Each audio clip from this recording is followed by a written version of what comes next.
So I've been asked a few times about the gear that I use, so I thought I'd do a little video and show you. So first of all, I've got the Canon 5D Mark IV full frame camera. I bought this in 2016. I think that's when it was released as well. It's been a brilliant camera. It's still going strong, so I've got no thoughts on changing it. So hopefully it'll keep going for a bit longer. It's the first full frame camera that I have ever owned. So that's my camera. So we'll look at some lenses now. The first lens I'll show you is the 16 to 35 f2.8 L series lens by Canon. Fantastic lens, really sharp.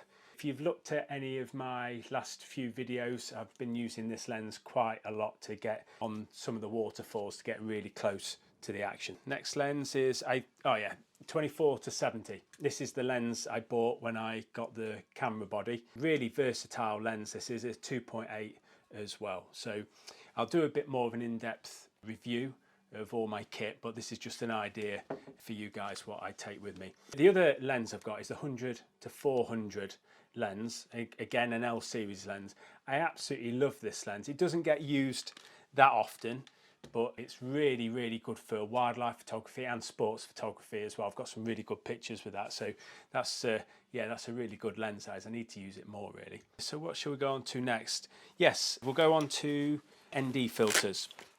Now I use the Kase magnetic filters, circular filters. They're absolutely fantastic. I can't recommend these enough.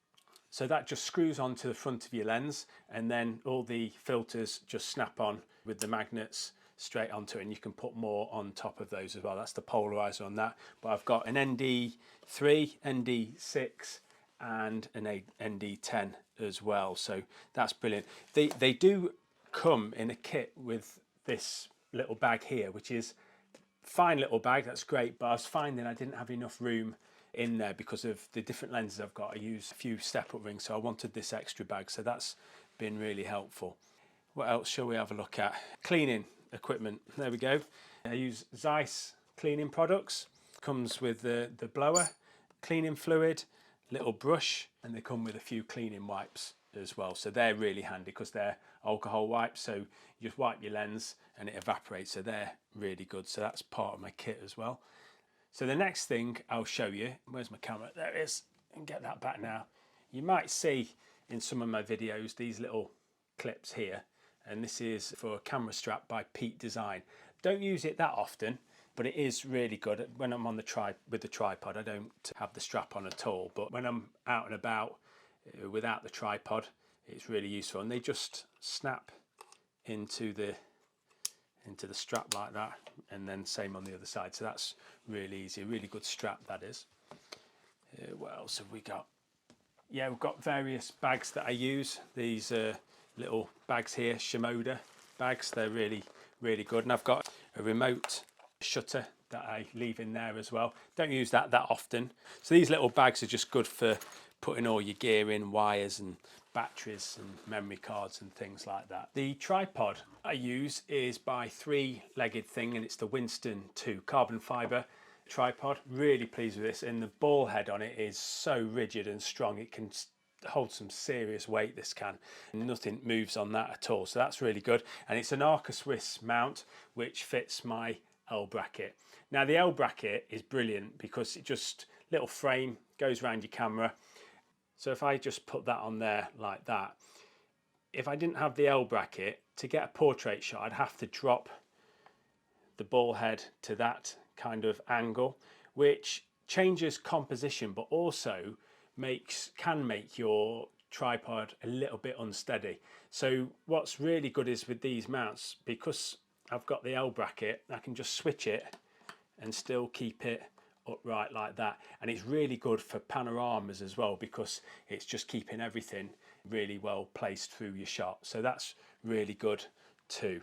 So that's my camera gear, but a couple of extra bits that I find really, really helpful is a head torch. Because I go out and do my photography normally quite early in the morning, this is invaluable to me, this head torch. It's really, really useful bit of kit. Another bit of my gear which I view as essential is microfiber cloths. Can't have enough of those, especially with the weather we've had in the UK this last few months. It's been absolutely torrential rain. I did a trip to Scotland and those microfiber cloths were fantastic. So that is pretty much all the gear that I use for my stills photography. And I put it all in a Shimoda backpack, which is absolutely brilliant. I've been really impressed with this. It's got loads of pockets in it to put all your gear. It's got an extendable bit at the top there if you've got coats or any clothing or you pack up. There's loads of room there. It's got pockets everywhere on the sides, on the straps, and it's a really comfy bag. There's a load of padding in these straps as well. But when you open it up, you've got all these different compartments here, and you can rearrange that, but everything is so rigid and solid that your equipment in there is going to be absolutely fine. And that's been with me up and down mountains in pouring rain and pretty harsh conditions, so I'd recommend that. I'll put all the links below, and hopefully they're flashed up on the screen as well. I'm not sponsored by any of these companies at all. These are just my honest reviews, and I'm pretty pleased with the setup I've got. So if you've got any questions or anything, just ask me in the comments below and I'll try and get back to you with that. So yeah, just a little video. Hopefully I'll be out on location for my next video. Thanks for watching, and I'll see you next time. Bye.